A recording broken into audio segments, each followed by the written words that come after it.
So yesterday was focused on humans, so human factors, weight and balance, flying at night, aircraft ownership, and maintenance. And so let's go over today some of the weight and balance from the assignment yesterday. Then we'll actually dive into some final tips, since today's the last day, talk about personal minimums and tie it all together and conclude with a lot of the questions you guys have about the final exam. Okay, so weight terms. We talked about this, standard empty weight of the aircraft, basic empty weight, kind of what the difference is there. Fuel, this is an important area where a couple of you guys got tripped up on the homework. So there's, 6 pounds per gallon, and fuel, full fuel versus fuel to tabs. So what do we mean? Well, there's a way to fill the fuel not all the way full, which is sometimes necessary for weight and balance. So when you're talking about weight and balance, there's the useful load. So there's the usable fuel that you're loading in, passengers, cargo, or baggage as it was called on your assignment. And you kind of add up all of these things. And one thing that a few of you guys pointed out is that the weight of the aircraft, where the aircraft is, right when you get in, actually decreases a little bit because some fuel is used for start, taxi, and run up. Yeah, so there's some questions in the chat about fuel to tabs. It depends on the aircraft. So you have to get that information, for example, from your POH about that specific aircraft and what fuel to tabs is. So for the weight and balance calculation, which a couple hundred of you did a great job on, it all depends on, just some basic calculations. And one is based on the center of gravity. So we've talked about this a few times. So let me show my little aircraft. So we've talked about the center of gravity of the airplane. If it's kind of forward loaded, if there a lot of heavy weight in the front seats, for example, you could have a nose down preference. If you have a lot of baggage in the back of your airplane, for example, or heavy folks in the back seat and not the front, you might have an aft center of gravity. And we talked a little bit yesterday about how that causes some unstable performance with the aircraft, or could yield undesirable effects such as a tendency to stall.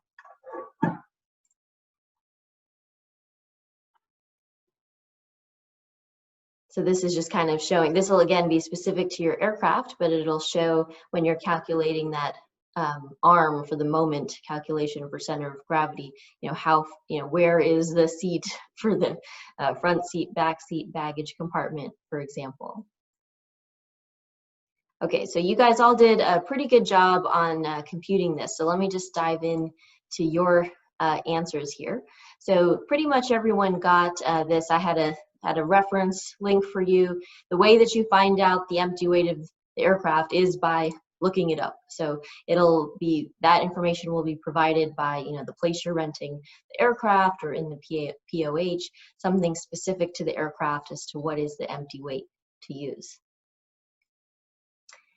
Okay, so I asked you to ask a friend for the weight.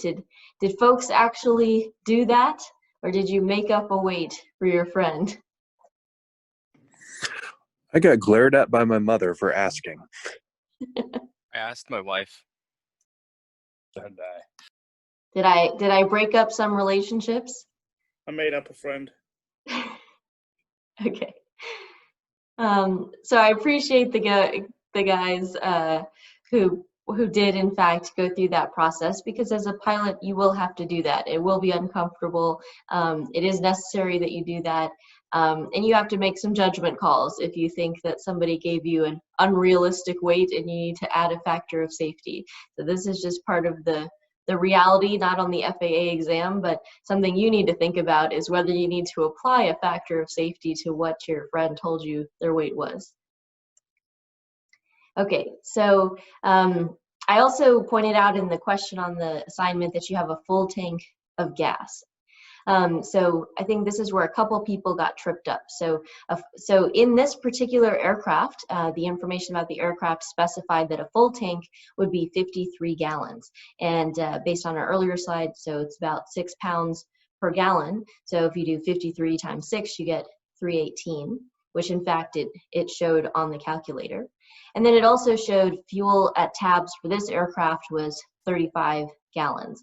So for the folks that put in 210 in their calculation for fuel, you didn't actually do it properly. So a couple folks who showed their work and explained how they got to the weight, I'd just like to point out you have to be really careful to make sure that you're putting in the right number for the weight calculation. The numbers that I show in blue, there's not a specific right answer, right? It depends on how much you and your friend combined weigh. So that will depend on your specific situation. And then although most of you got this right, there were a couple folks that had answers that were, like 400 or something. So I think you maybe misread the question or something like that. So obviously any answer that's less than even the empty aircraft weight would have been incorrect. Okay. So here is just an example to show you using the tool that I referenced there, which sometimes will be available and sometimes won't be available on the specific aircraft you're using, but it shows the calculation very easy here. So here I've entered as if the weight plus you and your friend was 340 pounds. So that's why you see front seat 340. We talked about the assumption that your friend in the back seat is 150. Full fuel, so 318. I put in 5 pounds for baggage. Some folks pointed out, that they assumed 0 for baggage or they assumed some other number for baggage. I didn't specify that number to you, so that's something for you to remember and think about. Okay, so in this case, for you and your friend weighing 340, this would have been safe to fly. So both the total weight of the aircraft as well as the center of gravity were within the limits for this normal category, assuming you're not doing some high maneuvering flight. Most of you, you're looking at the normal category, so that would have been correct. Now, if, for example, you and your friend totaled 400 pounds, you would have exceeded the total weight. So here you see an example where you've exceeded the total weight by 20 pounds. And in fact, this tool actually gave you a very clear warning of that, so you should have seen that very obviously. And if you look at that envelope, you would have seen that red dot just above that envelope of a safe flight.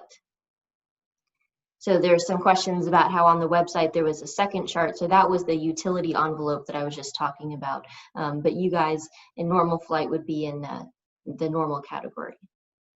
So let me dive into some of the answers that you guys gave here.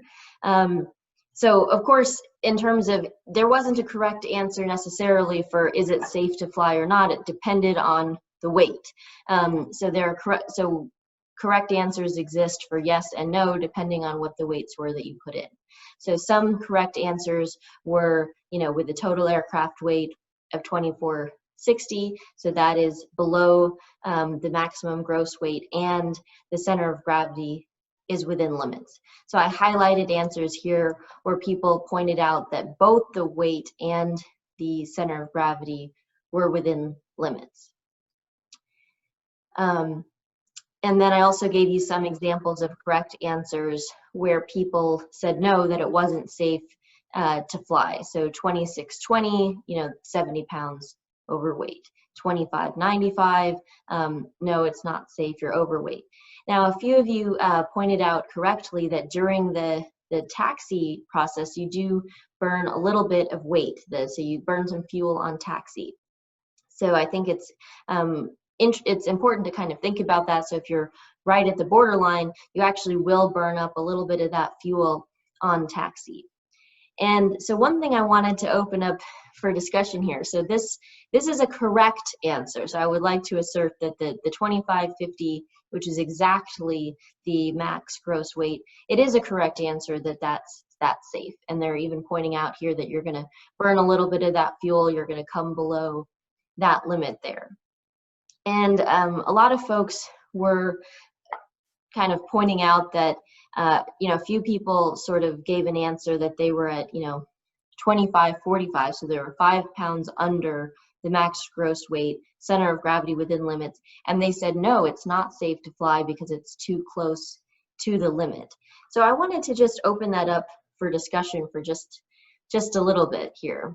Did anyone have a concern that being too close to the limit means you shouldn't fly? I don't think so, because if you're in that chart, that's all been tested, so it should be safe, correct?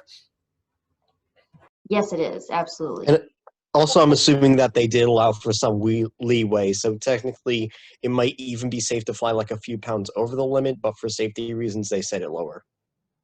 Right. So one of the things that you all pointed out correctly last time is that the aircraft can feel a little bit different even when you're within the limit. So Ellen pointed out, for example, that if you have some big heavy folks in the back, even if you're within your CG limits, you'll notice that while you're flying the airplane. You have to adjust the trim or handle the fact that the airplane keeps having a nose up tendency.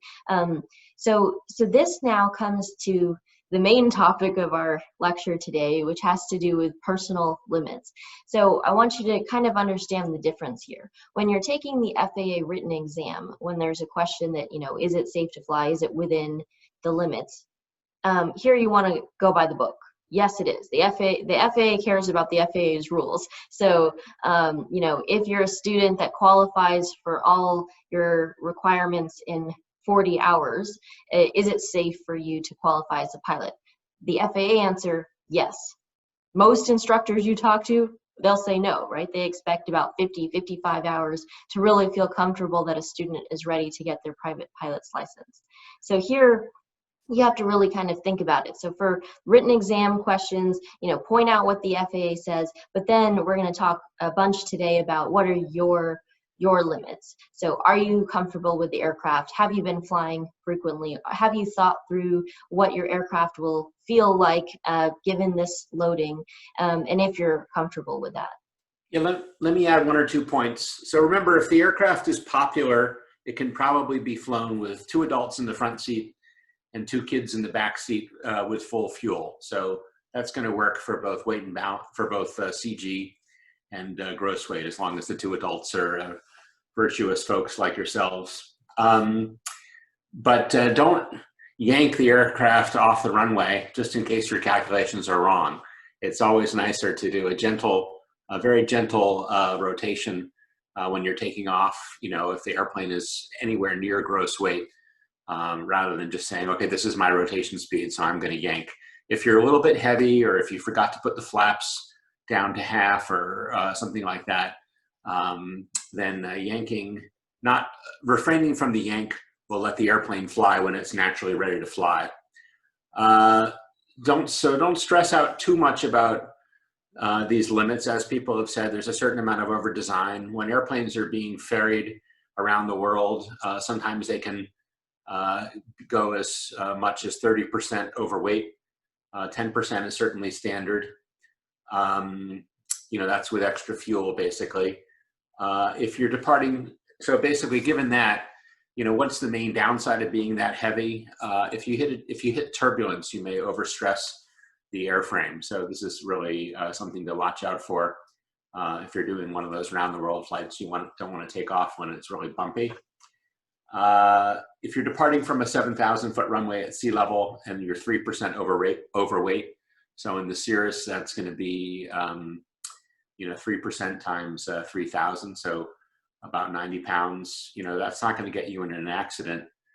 On the other hand, if you're departing from a 3,000 foot runway on a warm day at high elevation, even at gross weight, you're probably not going to get the performance that's in the POH, because that was a brand new airplane flown at a perfect airspeed by a very competent test pilot. So that's as Tina said, we're going to get into that, but you can apply a certain amount of judgment to this stuff. if you're slightly overweight at Hanscom Field, I wouldn't recommend draining the fuel out of the aircraft to get that last 10 pounds out. You might want to taxi slow though. Okay. I have a quick comment. Go ahead. Kristen, turn on your video if you can. If I can just bump in here. I think in the lecture, you have a quick comment. When I was, you said in the lecture, have people come behind you, sit behind you before you get excited about having you with your flight instructor. I wish I had known that. I mean, I was excited to have Tina fly, and Ellen, we all went out, and the first time I was full up at tabs, it was a completely different situation. And I really wish someone had said, hey, just your friends would love to go in the back with the flight instructor to just try it. And I think it's a brilliant idea, and I wish I had known that. So great idea. Yes, but especially in the SR-20, sometimes I feel like I got my money's worth as a taxpayer for that 7,000-foot runway at Hanscom Field in the summertime. You know, with 200 horsepower and 3,000 pounds on a warm day, the airplane has a very leisurely climb performance. Good discussion. And I just wanted to also add, you know, if you can play around with that weight and balance calculator, I encourage you to do so to see, you know, how the red dot moves around in that CG envelope. Here's an example where you can actually be within the max gross weight, but exceed the CG limits of the envelope for normal category. So for those folks that answered, yes, it's safe to fly because we're within weight, but didn't comment on the CG, I really encourage you to keep that aspect in mind as well. Okay, so any questions about the homework or weight and balance in particular before we dive into other topics? So I have a question regarding the chart on the previous slide. There was the empty diamond. So the dark one is supposed to be the initial, and then so what exactly is the unfilled diamond below it? It should be indicating that during the course of your flight you're burning up fuel. So that could be at the end of your flight what the weight of the aircraft would be. And right. In general, you can make assumptions, and when you do it, you can do that. For most of the aircraft we fly, kind of, I think 99% of the time, the second diamond, you won't reach a situation where the initial diamond is safe and the second diamond is unsafe. But there's some, you know, utility aircraft, some other aircraft where you could potentially run into that scenario. I think it's very uncommon. Yeah, for planes you'll fly. Most calculators will give you 3 points: departure, expected weight on landing, and then a weight as if you had run your fuel tanks dry. So if you ended up holding or being delayed for some reason, you can see that you'll still be safe even if you ran the fuel tanks all the way to empty. What is the difference between utility and normal envelope? Oh, I hope you're not working for the FAA. You just get a little bit more G's. I forget. I think it's right around 4 G's for utility category versus what, 3.7 or something for standard. It also depends on the aircraft's weight. You know, what standard category will give you. A heavier airplane can't handle as many G's. But utility just means you have a little bit more of an envelope for loading up the aircraft with positive or negative G's. Right, that's what I was referring to when I was saying maneuvering. So if you do some kind of dramatic turns, and as Philip is referring to, you pull some G's in doing that, the aircraft you know, performance is a little bit more constrained in that more rigorous environment. So that's what utility category is referring to. Would spin training fall under utility? Spin training. Do we have any aerobatic pilots on the line? Well, if you were like practicing and you were like, you know, trying to recover from a spin, would you want to be within the utility weight maneuvering kind of category? I think so. I don't have a level of knowledge to answer that, but I'm pretty confident the answer would be yes. For spin training, you use special aircraft, so you can't use a Cessna 172 for spin training. You use a decathlon, for example. So I don't know 100% the answer. I would assume the answer is yes, that would put you in utility. I'll leave that open for folks to chime in on. Good questions. So for today's the last day. We have just a couple lectures. We've left only 3 here for you. Some of them are pretty short. The idea is that we want you to just kind of finish up, and then the big focus is taking your FAA practice exam. And I'd like to point out, we do have some other lectures on the OpenCourseWare. They're not specifically related to the FAA exam, but I think they're interesting. One in particular I'll call out is IFR. We talked a lot about that yesterday when we were talking about the weather conditions, and we all strongly recommend you continuing your training to get your instrument rating. So that's a good lecture to learn a little bit about that. So now we're going to give you a little bit of an update about our thoughts about minimums, personal minimums, and some final tips. For VFR versus IFR, right? We've talked about this. This is kind of what I was just saying. We strongly recommend you learn more about VFR flight, and just because you're a VFR pilot, it doesn't mean that you should fly in those types of conditions, but it means you can safely get yourself out of that. Yeah, and keep in mind, an airline pilot, all that stuff that you know about airspace and visibility minimums, an airline pilot won't know any of that stuff, because when you're IFR, none of it matters. You just follow your flight plan, you do what the controllers say, and you're cleared through all that airspace, and it doesn't matter if there's a cloud nearby. So that's another way that IFR is easier. You file your flight plan, you get your clearance, you talk to ATC, and you don't worry if you're near a cloud or you're in a cloud.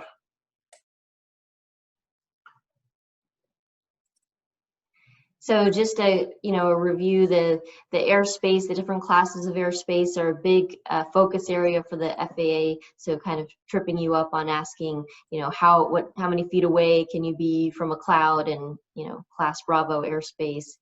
These types of questions are likely to come up. Best to just memorize them.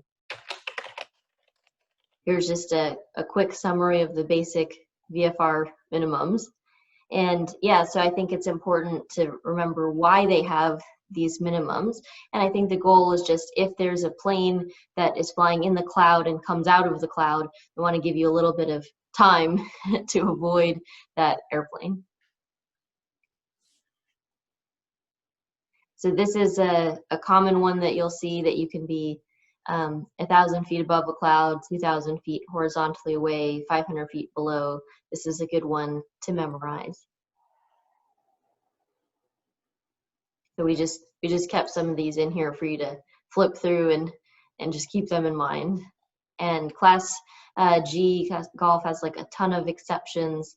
They like to ask a lot of questions about those, so they're good to just memorize.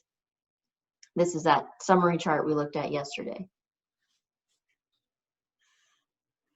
So you can also have special VFR weather minimums. So here are some situations where you can actually kind of get a waiver to some of those minimum requirements. And so if you want that, you can request that from air traffic control. Yeah, that's mostly useful for helicopters in my personal experience. If there's a ceiling of 900 feet at Hanscom Field, that doesn't sound very good for flying your airplane, but the helicopter, we often fly around at 500 feet above the ground. So if there's great visibility under a 900-foot layer, that's, well, it didn't work out too well for Kobe Bryant, unfortunately, and his crew, but at least here in flatland, that may be a reasonable use of special VFR if you're just going to do pattern work or otherwise stay near the airport. So let's spend a little bit talking about personal minimums. This is an example from Cirrus on how you can create a personal minimum matrix. Here you see they're using symbols that if you're a skier, these will be familiar to you. So in skiing, they use green for beginner and the blue for kind of intermediate and black diamond for the most advanced difficult slopes. And one way is that even you yourself will in a given period of time will move between green, blue, and black. So if you just got your private pilot, for example, you're probably in the black diamond, right? You've just had an oral exam, a flight exam, you've been training, you've been flying with instructors, you're very competent with your airplane in your conditions. And so you can probably handle some of those more advanced procedures because you've been practicing them, 4 days a week, you're very fluent. But, other things get in the way. Maybe you haven't gone flying for the last month, and when you did fly last month, it was a very simple, basic flight, and now you're thinking of doing a cross country. Well, you might kind of need to recognize that I'm down in the infrequent flyer category. I haven't been doing this recently. I'm not, my skills are not as sharp as they could be.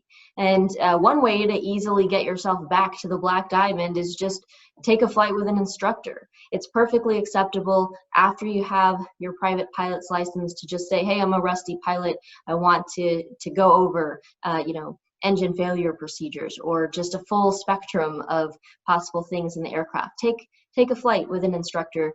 It's a great suggestion, and you can get yourself back up to that elite aviator state. So for example, if you want to do a cross-country flight, schedule a flight with an instructor before you do it. Talk through your flight plan with them on the ground. Sometimes they won't even charge you for that part. And, practice some of the things you're concerned about. Maybe there's a short runway you're landing at or a grass field strip, and you just want to brush up on those techniques.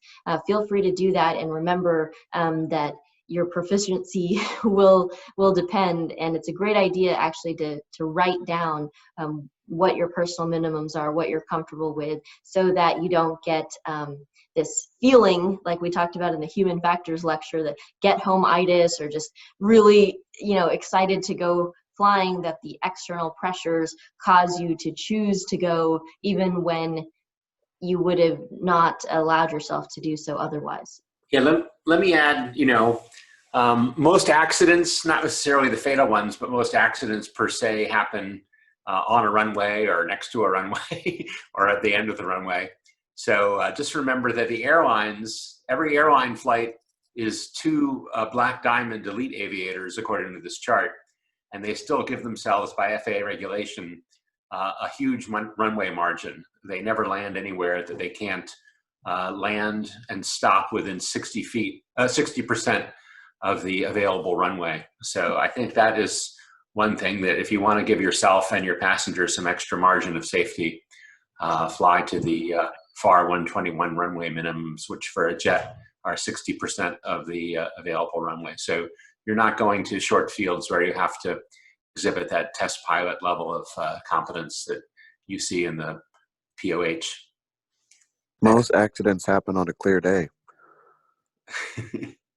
I'm sure that's true too. Next, Tina, I guess we're done with Yeah, this. I just wanted to ask, are there any questions that you guys have about setting personal minimums? This is not on the FAA exam. This is just something we think is very important for you to be a safe pilot.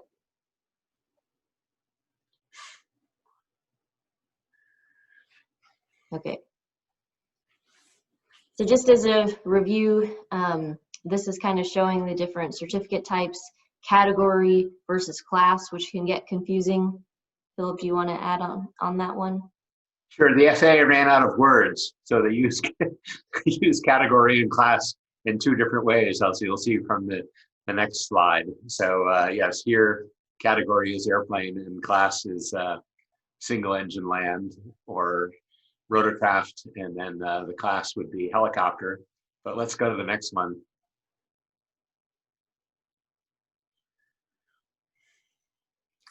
Yes, now we get to where the class, right? Airplane was a category before, but now it's a class, and Here are the limits. Oh, so here's the answer to the question.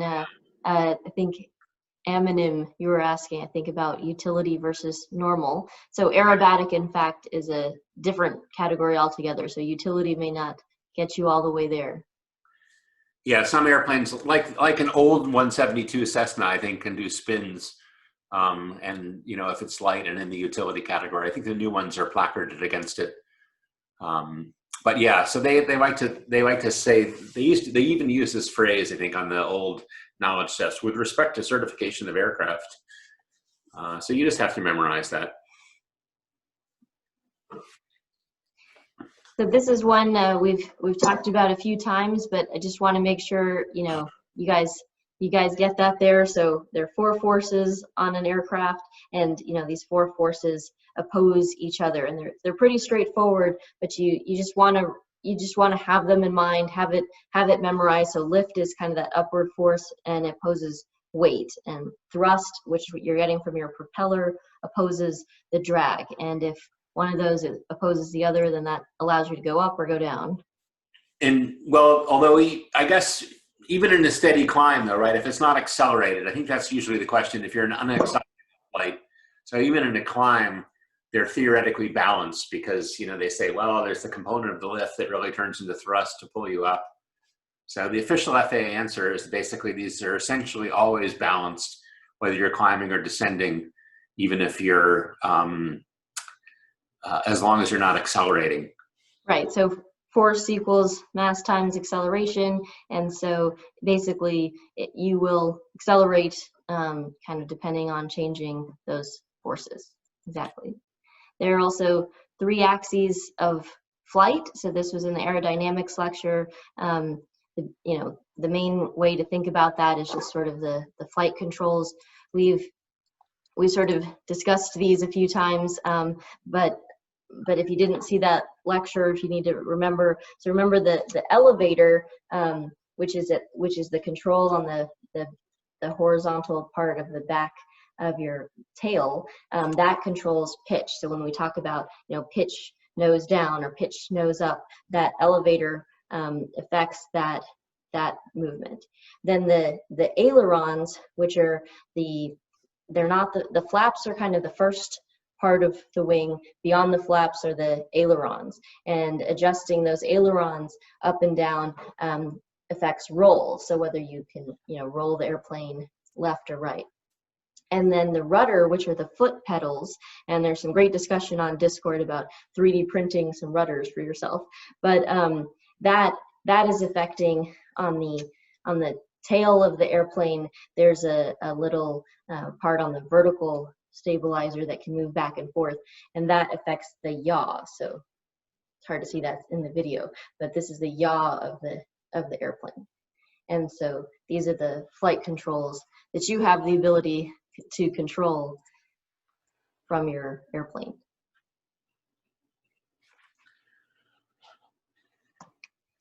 So there's some, the different altitude definitions can be a little bit confusing. So we've put them here again to see them.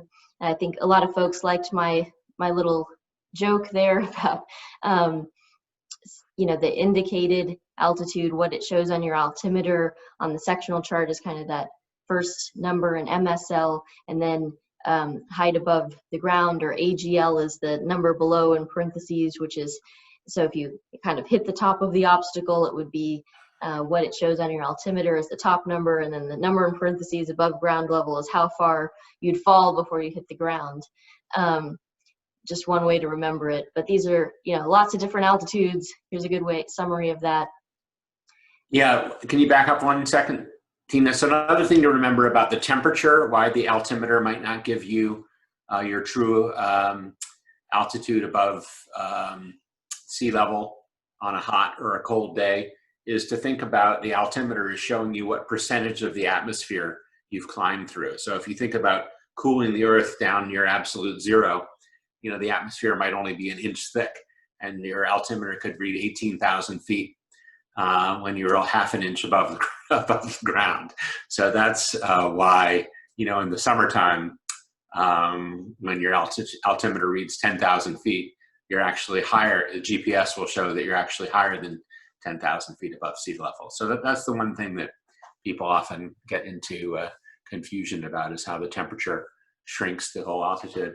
Tina, maybe let me, can you give me the next slide, and I'll just give you one word of wisdom that I got from an airline pilot about taxiway, the taxiway sign versus the direction sign to another taxiway. So you see that A there, it's white paint or yellow paint on, in this case, on a black background. So just remember that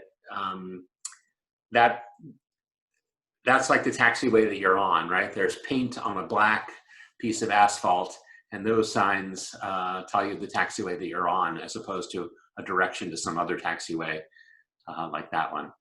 Okay, Tina, you can take this away now. No, that's good. We basically put these here as a reminder, because you're likely to get questions. And I highly encourage, when you take a commercial flight, get a window seat if you can, and look out the window. You'll see all of these markings, and you can, you know, look and you can say, oh, okay, I'm on this taxiway or that taxiway. If you happen to have ForeFlight, you can pull up the airport diagram and you can follow your airplane around as it's going. So obviously do these things as a pilot yourself, but take advantage of all opportunities. So we talked about this slide yesterday. Thunderstorms, bad. So here, you know, some of the FAA really likes to focus on questions about, you know, what does it involve? Well, there's lifting action, there's unstable air. Remember, you have this vertical, the clouds go from, you know, low to high. It also shows the squall line here. So these are very hazardous for aircraft. They typically develop in front of a cold front. Yeah, the good news, if you sit on, you can fly right up to it and then sit on the ground for a couple of hours in a comfortable FBO. I always recommend going to the most expensive airports, because the FBOs there are really set up for the Gulfstream crowd. And even if you pay an extra $1 or $2 for avgas, you're only talking about maybe buying 15 or 20 gallons maximum. So you just go to the fanciest airport you can find, relax at the FBO for a couple hours, eat all the free snacks and drink all the free coffee, maybe borrow the crew car and go to the restaurant. And by the time you're done, that whole frontal system will have passed, and you'll have nice clear weather on the backside. Yes, absolutely. For time, I'm just going to go through these a little bit quickly, but you know, we talked a little bit about different sources of turbulence yesterday, but mountain wave turbulence is another one. Sometimes they ask about that, so I wanted to pull that in as a reminder. Icing, we talked about icing yesterday. Icing's bad. There are lots of different kinds of icing.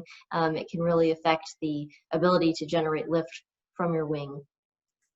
We talked a lot about the METAR weather report yesterday, and I think the difference between a forecast, the TAF, the terminal area forecast, and the METAR. So here's one that's decoded for you here. Yesterday we showed how to get that from aviationweather.gov.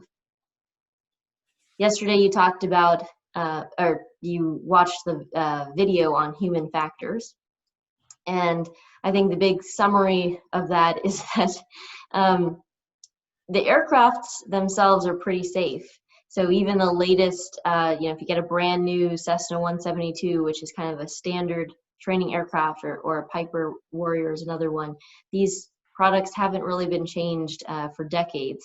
They found that they work, they're very intuitive, they're very stable. There was some question in the chat about, can you do spin training with a Cessna? I think the biggest reason you can't is it's so hard to get the airplane to spin. It's even hard to get it to stall, which you have to do as part of your flight training. You have to get it into a stall in order to practice getting out of a stall. And sometimes, especially the power on stall, is really hard. It takes like your full strength to pull that airplane into a stall. And you know, one of the issues I had during my flight training is my instructor made me do it again because I didn't get it stalled enough. It's very hard because those airplanes, you just let go and they fly straight and level. They like to be stable airplanes. So the airplane is not usually the problem. You're the problem. You're, inexperienced. You want to get somewhere. You're not paying attention. And so, we are the weakest link in these airplanes. So keep in mind what we talked about in terms of personal minimums. Encourage you to write them down. And we've just introduced you to a whole community of fellow pilots. The Discord chat has a bunch of folks introducing themselves, meeting other pilots in your local area. Go flying with another pilot. It's a safe idea. It's a good idea. And put that other person to work. Have them help you navigate, look for other aircraft. It really helps. Let me chime in here for 1 minute. Some of the very latest and greatest airplanes or older airplanes that are equipped with the latest Garmin autopilots have a little bit of the kind of fly-by-wire protections that you might get in, a truly advanced military aircraft or an Airbus. So the Garmin autopilots, they have envelope protection and they'll fight you if you try to get the aircraft closer to a stall or going too fast or in a really crazy bank. So just remember that landing of the Airbus A320 in the Hudson River, which really pissed me off because I had done the same route, LaGuardia to Charlotte, just a couple years earlier, and we got the passengers to their destination warm and dry. Nobody called me a hero. But basically that landing in the Hudson River was done by the Airbus computer system. Captain Sully had to stick full back, just like a panicked student pilot might. He wasn't really flying an optimum airspeed for minimum sync, but the Airbus computer system kept the airplane slightly above the stall speed. And it'd be nice if all of the training aircraft that we had those protections and maybe even more, like a DJI drone, but we're not there yet. So a 2-pilot crew will get you most of the way that maybe the DJI software would get you.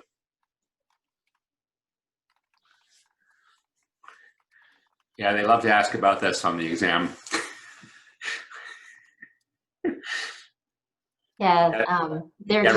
Remember you can rederive it in the real world from the sectional chart by looking at the VORs and seeing how far apart magnetic north is from true north on the VOR circle.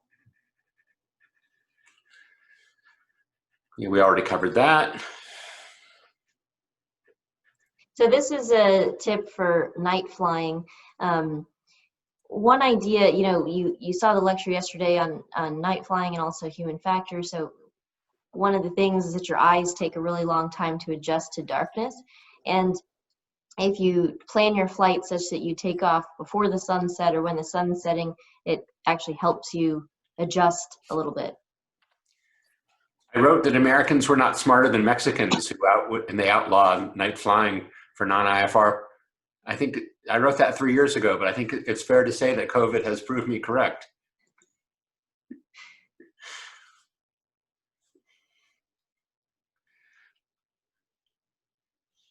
So these are some points about the airworthiness. Some of this was in your aircraft ownership and maintenance lecture. In general, just keep in mind when you're the pilot of command and you are in charge.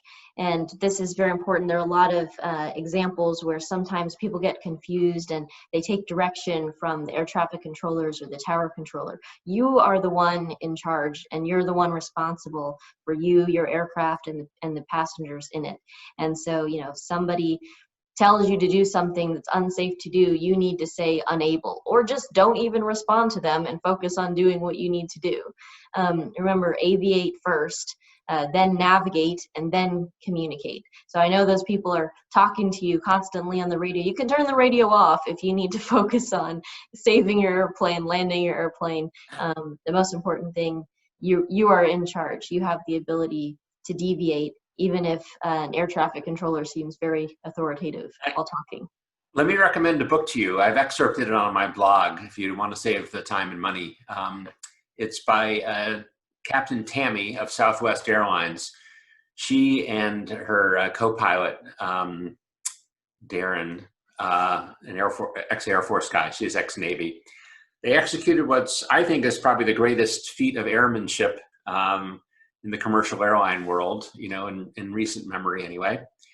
That was the Southwest airplane that took off from LaGuardia and was going to Texas, but an engine blew up and they had a really badly damaged airplane with very compromised flight control. They managed to nurse the airplane to Philadelphia and land. Unfortunately, a woman was killed who was like pulled out of the airplane when a window blew out. But anyway, the book is interesting and their stories are interesting because air traffic control wasted a huge amount of their time. I kept hassling them, asking them, how much fuel do you have? The same, every time they got switched to a new facility, the controllers would ask them the same question, and it really interfered with their ability to run checklists. So yeah, that's from that incident, you can learn just to tell them, look, just don't even answer them, as Tina said. Concentrate on what you need to do with the aircraft, you and your co-pilot.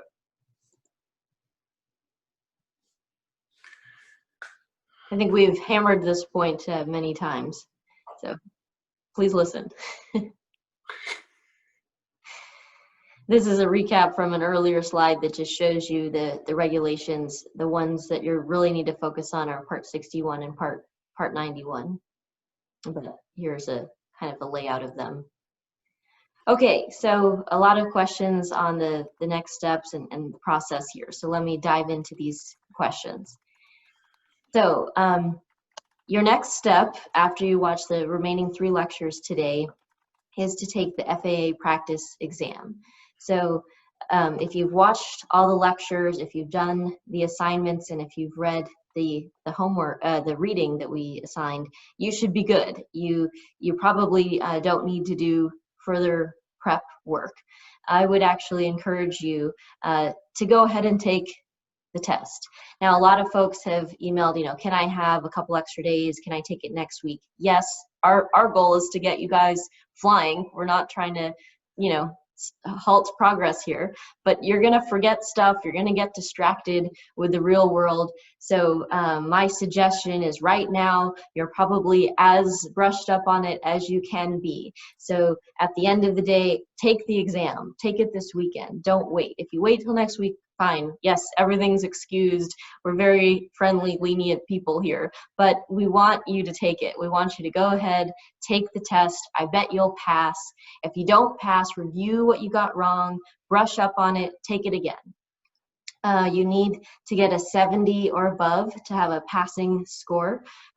Most of the time we see folks with much higher scores than that. And we've given a link for you to upload your result. Now the link is a little bit annoying because it requires you to have a Google account. If you don't have a Google account and you don't want a Google account, we're not advocating that you create one. You can just email us a PDF of your final exam score. Yeah, Google requires you to register if you're going to upload a document. Actually, somebody just pointed out in the chat that our final exam is not on the collaboration document, so I'll add that now. I thought you added it, so maybe it didn't update or something. Okay, take a look at that. Okay, so what are the next steps? So obviously, first, you know, pass the practice exam, get your endorsement. So you'll have an endorsement, and that, you know, we've talked about it doesn't actually expire. And I know there's COVID and other predicaments. In general, I would have advocated that you go get the FAA written exam as soon as possible. If you can do so safely, I recommend you do that. And then, you know, visit your local flight school. In your assignment 1, you researched that. You found out the name of your local flight school, the name of the airport, the cost of doing a discovery flight. Go flying. You know, get your coronavirus vaccine and then go flying. And stay active in the community. So we had the guest speakers from the MIT Flying Club. There's also a link here from AOPA that talks about flying clubs around, different locations. Find your local flying club, get involved, And we talked about the Discord many times. There's a whole community of folks, there are a few hundred of you, chatting there. So feel free to join the conversation, talk about simulators, talk about the questions that you have. Nicholas just put the link in the chat again for you. And then we'd like to actually make a request. We appreciate all the positive feedback we've gotten throughout the class, and also areas to improve. So please send us your feedback. We really appreciate it. Drop us an email. Let us know what went well, what worked, and ways to improve. This year was definitely an experiment. We've had more students than we've ever had before, and we are teaching in an all virtual format, which we've never done before. So I'm sure there are a lot of things we can improve on. We'd like to know what worked and how we can improve. So please drop us a note. We'd love to hear from you. And keep us updated. A few of you on the Discord are sharing some great stories of people that have soloed, that have passed the written exam. We love to hear these accomplishments. We would like to cheer you on in your progress, and we really encourage you. So thank you. Thank you so much for spending this week with us. We really enjoyed it. Tina, you want to stop sharing? Then everybody can see everybody. I guess stop. Yeah. How will the endorsement be given out? It will be given out in exchange for a small cash contribution to Mindy's dog food fund. And then I can email you a PDF. You have to ask, though. Email me and ask for one, and you may have to nag. Thank you, guys. This has been really a treat. And Phil, I don't know if you were on when I said it the other day, but it's been a long time since I've been in IAP, and it's nice to see you're still around. I think the last time I tried was 97. I got my Oshkosh shirt also. This one I actually went to. Yeah.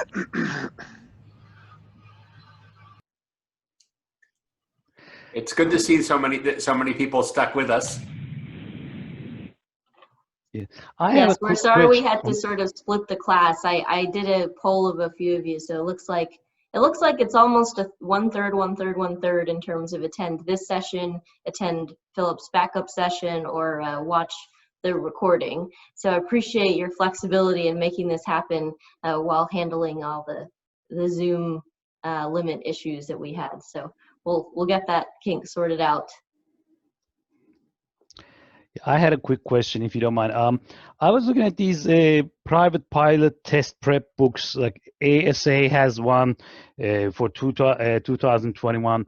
And I was wondering, when it comes to the real exam, how are they useful? How close they are to real thing? Because I mean, some of them has great examples.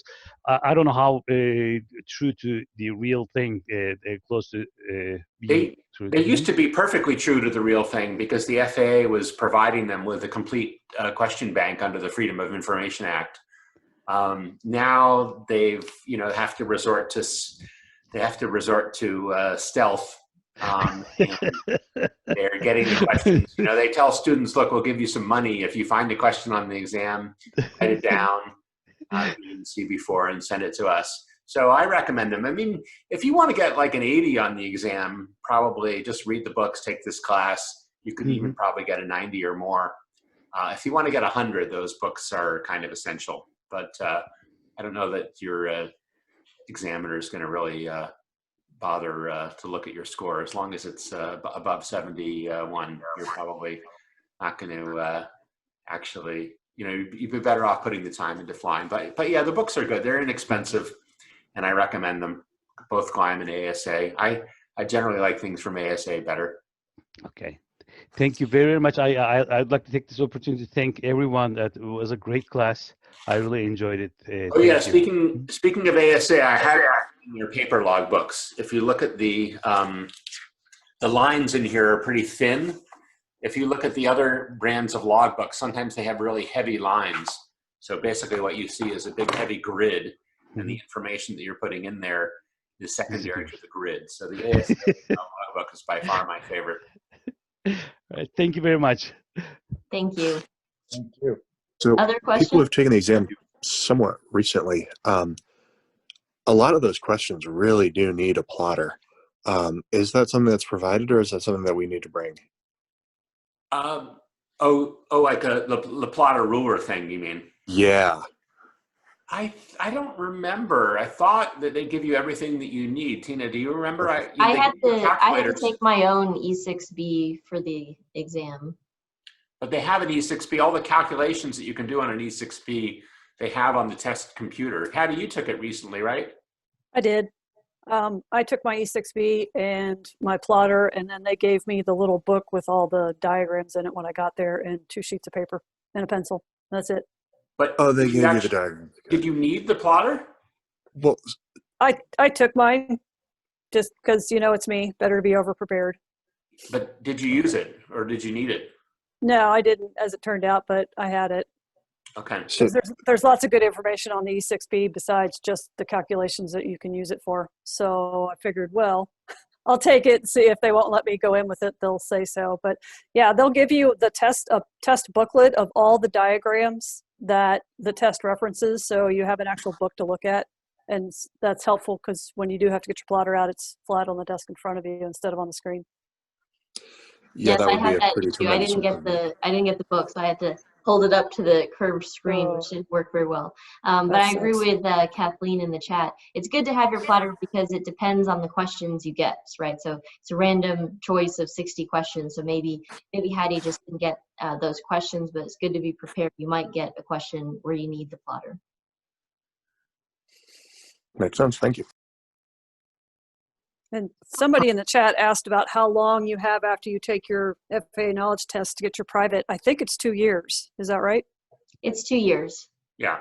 And then there's also a question of, does the endorsement have an expiration date? No, as far as I can tell from the FAA regs, there's no expiration of the endorsement to take it. But of course, if you wait a very long time, then you might forget everything and have to brush up again. Why aren't the FAA test questions still public information? Well, there's a limit even to government stupidity. I mean, come on.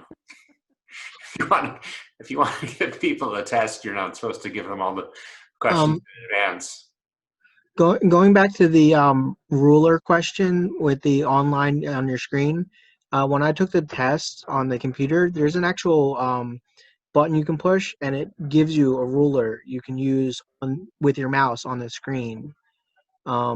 It took a little bit, but our teachers told us that when we were taking the practice exams, and also with the paper ones, we found that, at least at our school, they've been copied so many times that the rulers were actually off. And so if you used an actual plotter, your measurements would be off. So we would always take a piece of paper and use the ruler that was printed at the bottom, the scale at the bottom, because that was accurate to the offset of the copy of the copy of the copy, Interesting. Yeah, that comports with my understanding that you can just walk in there, as long as you have your 2 hands to type, everything's on the test computer that you actually need.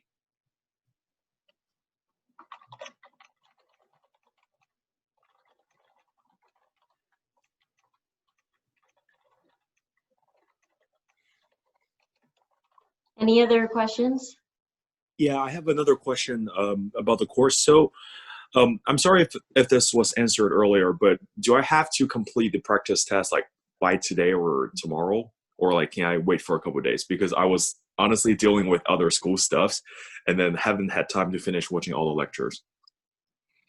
Yeah, we're going to be pretty flexible, so you can have all of next week, but my recommendation is you take it today if you've been able to watch the lectures and read the material, or try to finish by this weekend, because if you wait till next week, real world will get in the way, you might forget and get rusty. So my recommendation is to try to take it today or this weekend, but Philip and I will be extremely flexible if you take it next week and send us the result. Thank you.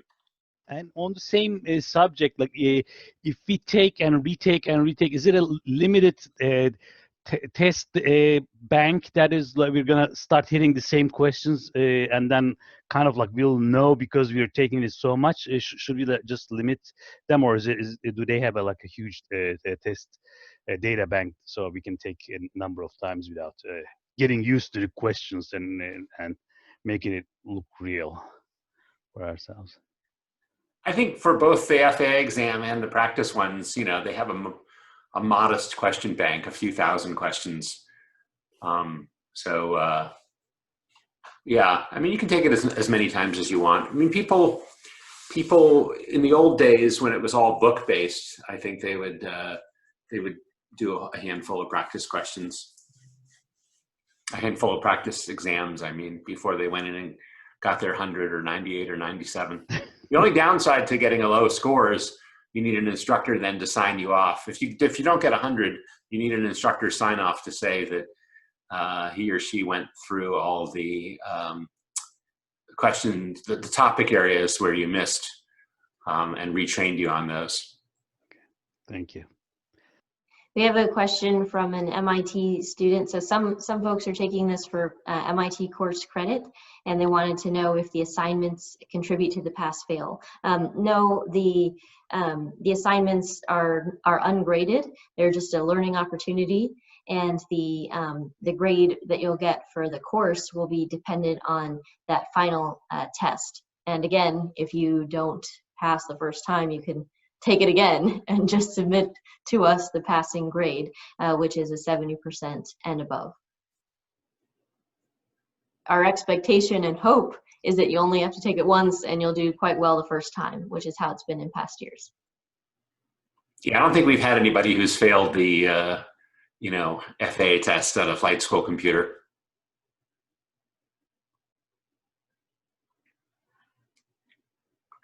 Yeah, the reason we really encourage you, the reason we're reiterating that you can take it more than once is mostly because I want to encourage you to take it. A lot of folks are kind of hesitating and putting off taking the exam. So I'm just take it. There's no downside. Take the practice exam, finish it, get your endorsement, have this in your pocket. Don't wait. Don't forget about it. Yeah, that is one of the great things about the FAA, actually. If you think about it, regular education in the US is it's a pretty horrible process. They say, well, look, about half the people aren't going to do well, and those are going to be the C students. And K through 12 becomes a process for labeling a bunch of people as inferior. So the FAA is the opposite. They say, it doesn't matter how long it takes you to get your private or get your instrument rating or pass this test. They said, look, these are the standards. We want everybody to come up to these standards. And if it takes you a long time for whatever reason, then that's fine. We just want everybody to do well. And that's one great thing about aviation. People, if you meet a really accomplished pilot, he or she is going to want to bring you up to that level, not say, oh, well, I'm an A pilot and you're a C pilot. And that's a great situation. So yeah, the exams are very true, Phil. Very, very true on that point.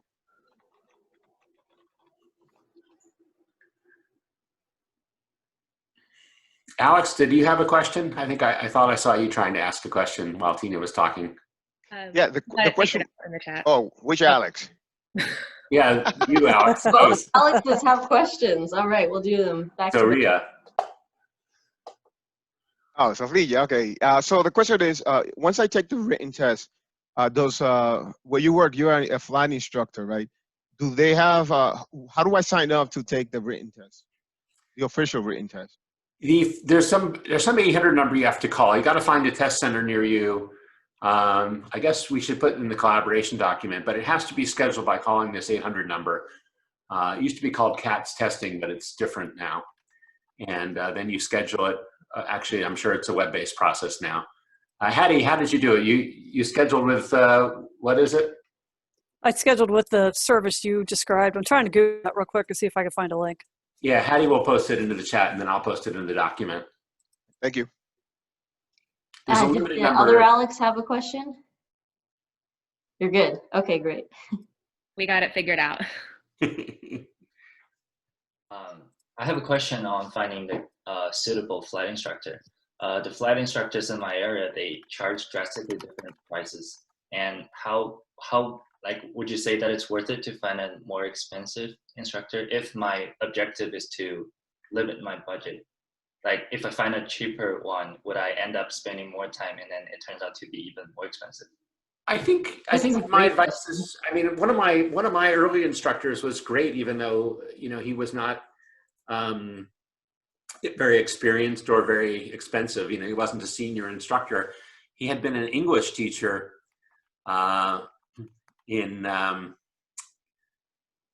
he had been a high school English teacher, so he was just a really good explainer.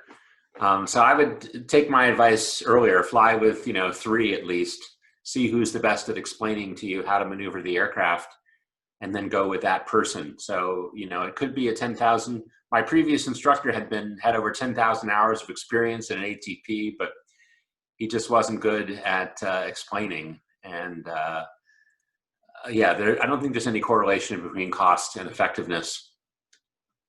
This is such a great question. I'm so glad that you asked it, and others who want to chime in, please do. Yeah, my experience, similar to Philip, is I recommend you fly with different instructors. So there's a tendency when you're new, you know, you kind of get assigned an instructor and you think that you have to stick with that person.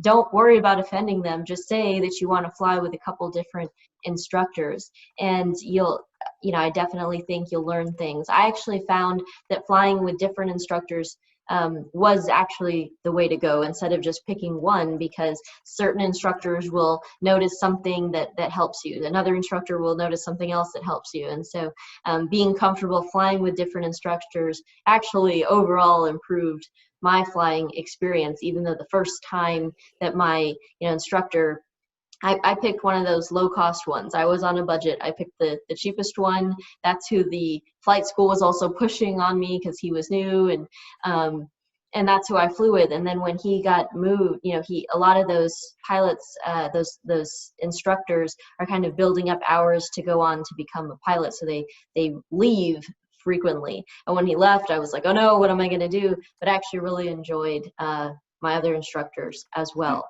and so talk to different ones. As a related anecdote, that high school teacher, he'd quit high school teaching, even though it paid, you know, vastly more than any typical career in aviation, especially when you count the pension. We said, how could you have quit to work in aviation? And he said, what drove him crazy about K through 12 was that, you know, there would be C students one year, and then they would pass and they'd get promoted to the next level of the class the next year, and then they would be completely lost. That the material was not tailored to the students' level, and he said it was so painful to go into school every day and see, you know, classrooms where, you know, half the people were bored out of their skulls and the other half, the material was going way over their head, that he just had to get out of there and come to aviation, where, you know, pretty much wherever you are, the instructor is going to meet you with a challenge that's about 10% above where you are, so that you can advance that 10%. Anyone else with a comment to add about selecting your instructor? I'll give you a quick comment. So my brother went to Daniel Webster Aeronautical School, and he used to teach at Executive Flyer out of Hanscom. He wanted me to fly with him, and I refused. He wanted me to teach me how to fly, and I refused because the previous time he asked me to go fly to learn from him, he wanted to show me how to ski. So he took me to Loon Mountain, put me on the skis, and brought me all the way up to the Black Diamonds, and then he said, "Just follow me." And so I said, "I'm not flying with you." So that's one thing that I said. It's just, you got to figure out who you like, and along those lines is, if I start training with someone and we don't get along, or there's a discrepancy, do I lose those hours if I go to a different instructor? Yeah, I think if they're directing your attention to what's on the panel, I think that's usually a sign of a bad instructor. They should be telling you what to look out outside and giving you, remember what I said earlier, which is that everything that's inside the aircraft is, generally speaking, an output. And what you need to learn as a beginner pilot is the correct inputs. So the inputs are the attitude. Where is the nose relative to the horizon in pitch and bank? And how much power should you be using? Those are the only inputs that you have. And an instructor who's talking about the inputs is probably a better instructor than somebody who's saying, oh God, look at your airspeed. Because remember, your airspeed is a function of those inputs, plus also maybe a time lag of 5 or 10 seconds So it's very challenging for a beginner to look at the airspeed and then figure out, what is the right thing to do as far as attitude and power. Much better to give. So, yeah, I also think with instructors, another good sign is an instructor that tells you what the issue is, gives you a chance to correct it before kind of taking over. If the instructor has their hands on the controls, then you're probably doing something wrong. He or she is probably not the right instructor. How many instructors are at Hanscom? How many instructors? I mean, there's 2 flight schools. There's the Goulians, Mike Goulian, the aerobatic champion school. He's probably got about 6 or 8 instructors. Not all of whom are full-time. East Coast Aero Club is bigger, so there's probably 20 instructors. But for primary instruction, people who are there full-time, it's more like 8 or 10 people at East Coast Aero Club, I would say. Coast Aero Club, the school that you would recommend at Huntsman? It's the school. Sorry, what was the question? Not the school you would recommend. Well, Philip will recommend No, it because he's also an instructor there. So. I'm one of the instructors. If you want a luxury experience where they roll out a factory new Cirrus where every bug has been polished off, I would actually recommend Goulian's flight school, but it's a little bit expensive for primary training. So no, I think a lot of the schools in the Boston area are pretty good. There's Horizon in Norwood, there's Evier in Beverly. So I wouldn't, the most important thing is to find something that's convenient to your house so you can get there easily and that has an instructor. As I said earlier, the instructor is more important than the school. And this time of year, are things pretty dormant or is stuff still going on? This is a great time of year because things aren't as crowded and they'll be happier to see you and it'll be easier to schedule. You just have to be a little bit tough about being out on the ramp, when it's cold. But no, generally speaking, actually a lot of things work better in the wintertime. The aircraft perform better. You have thicker air, so you get more power and you enjoy superior performance. You're not getting baked in the hot sun. The main problems with this time of year are there's a fair number of days when it's windy or maybe some precipitation. But you can probably fly 2 out of 3 days in the Boston winter, I would say. Yeah, and some flight schools preheat the engines for you, but you might need a little bit of time for that. Go ahead, Jesse. Yeah, sorry, Tina. Earlier in an earlier episode, you recommended going to Florida for a week and just putting the whole thing out. Can I ask why Florida in particular? Is there something better about there? They're more set up. They're more set up for people who want to do intensive ratings. It's just a little bit more pleasant and comfortable to be out on the ramp in Florida than out on the ramp in Boston in January. That's all, and it tends to be a little bit cheaper. Because everything else is less expensive in Florida, and they run the aircraft more hours per year, so their fixed costs are relatively lower. So there's nothing magic about it, but yeah, generally if you schedule 2 flying lessons a day over a 3-week period in Florida, you only have to cancel 1 or 2 of them due to weather, whereas you'd have to cancel at least a third of them here in Boston due to weather. Wow. Cool, thank you. And, in Florida, if you do a cross-country trip and you get to your destination and, get out and go to the nice outdoor restaurant and come back, that'll be a pleasant experience. Here in January, if you make it to Martha's Vineyard and get out on the ramp, you'll just wish that you just wish you weren't there. It'll be 20 degrees out and, 10 knots of wind. I'm going to take a couple more questions from the chat. So someone was asking, how is COVID impacting instruction and our instructors working? I think this is very dependent on the location. So there's some flight schools where they have kind of closed operations. There's some where they require a COVID test before you go. Some instructors are doing virtual instruction. Some folks are just saying use simulators, and then some are just full out flying. So I think that's kind of representative of our country right now. There are different approaches. I think you'll find that young instructors, at East Coast, a couple of the older and more concerned instructors, decided to hang it up for what they thought was going to be a few months, and they're still on the beach. But the 25-year-old instructors are still happy to go out and build time toward their ultimate airline career. I have a quick question. So during the lectures, we talked about, flying like an airline pilot, and how you could build safety into your approach by doing that. Mm-hmm. One of the things, that part of unraveling that fly like an airline pilot is like having a co-pilot, and what else is there to that sentence, like fly like an airline pilot? Is there a resource where I can go and look like, you should, your V1 should be 1.2% of this or something like that? Thanks. I think it's more the general practices. So for example, staying current. Airline pilots fly very frequently. So practice before you do certain flights. They fly with another pilot. Follow your checklist to the T instead of just kind of winging it.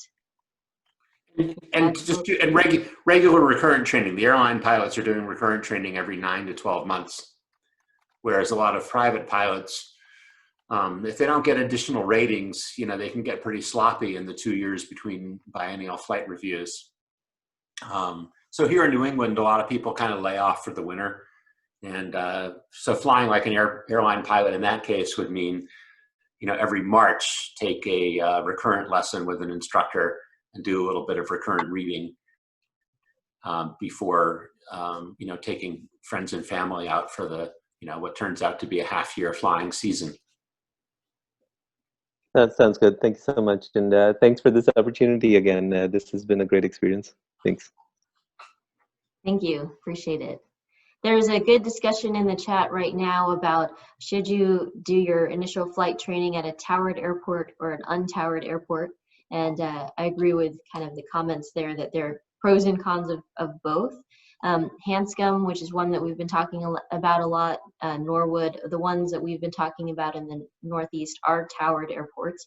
I think there is an advantage in terms of becoming familiar with the radios and comfortable handling a lot of traffic and types of instruction, like somebody telling you to do a 360 or just handling commands like such as fly to the numbers.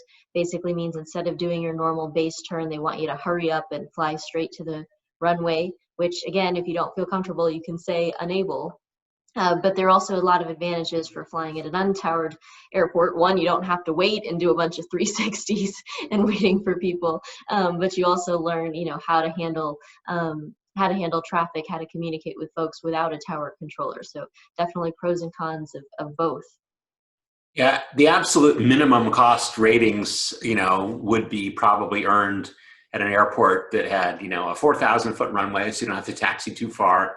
No control tower because there's no traffic, and it's just you're basically one of 10 airport users per day. But I don't know how practical that is because the flight schools that are big enough to have you as a customer are generally speaking, they'll have a fleet of aircraft, and training airports actually can be among the busiest, even if they don't have a tower. Like Bend, Oregon is a truly crazy airport. It's might be busier at times than Hanscom, but there's no tower because they have a couple flight schools there. There's also some discussion going on in the chat about using simulators like X-Plane to maintain your skill. And yeah, I think it's a great idea. I agree with Kathleen has some good points. I think I've been doing that a lot. COVID has slowed down my flying, and there's a great discussion in the Discord. There's a whole thread just on simulators.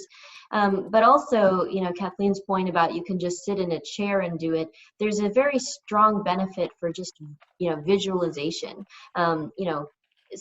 Especially if you think of procedures like a engine failure.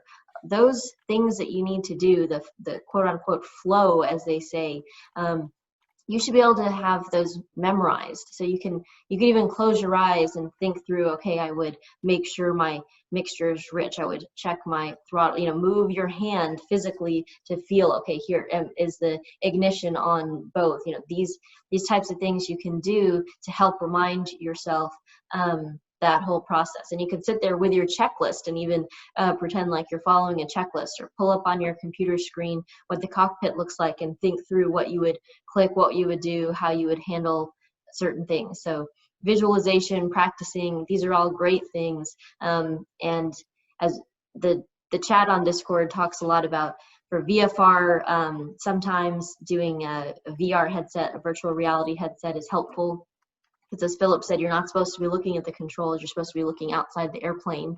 And you have to, you know, when you're making your base turn, you need to look back and check, is the runway, you know, 45 degrees behind me? And you can't really do that when you're looking forward. But for instrument flight, practicing approaches, approach procedures, remembering approach plates, you can do that without some of this equipment as well. So highly support that. I have a quick question. Is there a rule of thumb after how many hours of flight for a student when they're going to a flight school, things become unproductive? Is it like 2 hours? Because I'm sure it's hard to observe everything and then get an idea, and then still being able to concentrate on what you're doing. Is there a set of time? The more experienced you are, the more hours you can do. So I would say if you're a beginner, you can probably do, you know, 2 flights a day with a break in between, each of them roughly 1 hour in the air. So it might end up being 1.3 hours of, you know, engine running time, including the taxi and everything. So I think that's a good plan. If you're going to, if Jesse's going to take my advice and go to Florida, then I'm old enough now, but I really love Florida. I used to hate it, but yeah, just going to take my advice and go to Florida. I would say, you know, schedule a 7 a.m. flight. The winds are, you know, dead calm usually in the morning, and then be back on the ground and all done by 9. Have breakfast, and then, you know, have a 11 o'clock flight scheduled, and then drive away from the airport at 1 o'clock. So that, and he'll have his rating in about 3 weeks. Yeah, I'll add to that. I think you also want to schedule enough time at the flight school. So some schools already schedule in blocks. They're usually about 2.5 hours. I think 2.5 hours is a good amount of time, because it allows you time to kind of come in, discuss with your instructor what you're going to be doing, have enough time to do your pre-flight without rushing, and then have that, you know, hour to an hour and a half flight engine time, come back, talk about what you did, what worked, what didn't work, and have enough time to not feel rushed. So it takes a 2.5 hour block, even when you fly 1 to 1.5 hours tack time.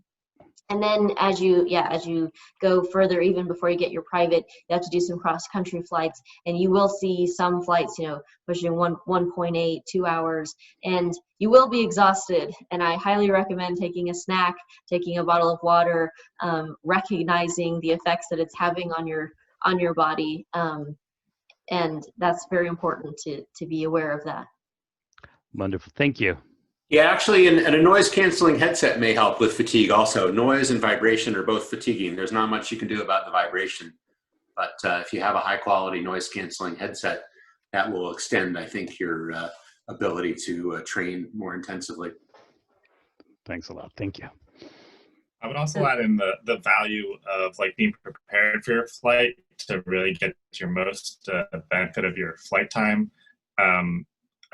If I came into a flight like unprepared or not knowing what we were going to fly, it's just like so much new information to like soak up while you're in the air. I'd rather soak that up on the ground and then put it into practice. So to help with fatigue, especially for me, if I came in knowing what I was going to be doing in the air, I'd prepare for that. So it wasn't just, my instructor would constantly be like, you know, the plane is not a great classroom. So once you're in the air, you know what you're going to be doing. Really help with my fatigue. Yeah, that's a great point, Ben. Thank you. Yeah, the military is, you know, they'll do hours of briefing for a 45-minute fighter jet flight. You know, they might start briefing the day before or early in the morning of, and you know, it's probably a 10-to-1 ratio of briefing and debriefing time to flight time. Yeah, and that's again, as we're talking about selecting your instructor, an instructor that's really good about planning ahead and deciding what they're going to do and tell you the previous lesson, you know, what to think about before your next lesson. Those are really, really good. I'm going to drop off. If you would like, you can continue to stick around. Philip might stick around a little bit, keep answering questions. Thank you all for wonderful time and looking forward to hearing about your successes. Thanks, Tina. Thank you. Thanks, Thank you very, Tina. very much. Thank you. Thank you very much. Thank you very Bye. much. Thank you. Thank you, Tina. Thanks, Tina.